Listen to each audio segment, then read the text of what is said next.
That dark tinted visor that we spoke about earlier, many of the drivers using.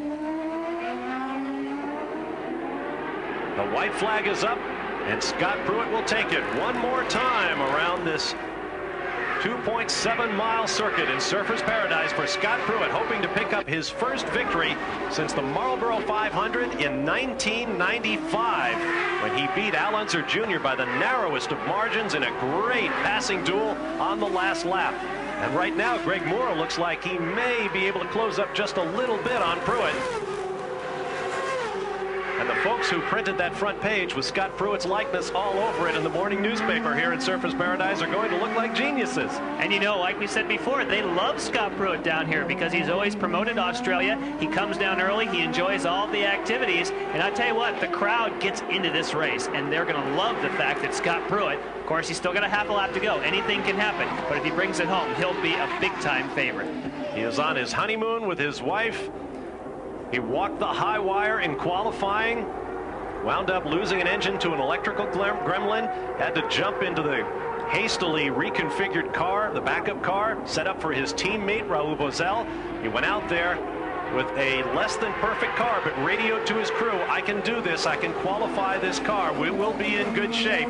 Got it in the field, was fastest in the morning warm-up, and after a day littered with collisions, yellow flags, and what have you, Scott Pruett may just come through to pick up his first victory in almost 2 years.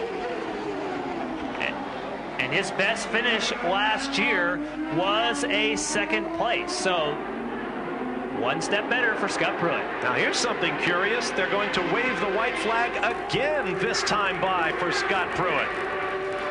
Okay. Well, now Greg Moore is close enough. You see, what you do is you slow down so that you win by the smallest margin possible. You could see the crew, obviously, there cannot believe what's happening. Let's hear more from Gary Joe.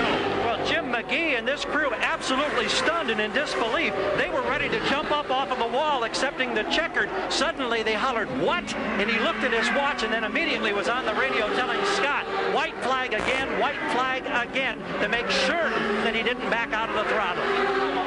And now we have a race on our hands, Gary, because as you know, what you want to do, like I was saying before, you don't need to win the race by much. You tend to kind of back off on the last lap. Now Greg Moore thinks, hey, I'm close enough, I could win this thing, and we've got a race. What else could happen in today's race? Greg Moore just a few car lengths back now as they flash down the Oceanside Road, the Esplanade, through the chicane one more time, and now the young Canadian will surely have the bit between his teeth. He knows he is that close, and he's just been handed one more lap in which to try to make the pass on Pruett.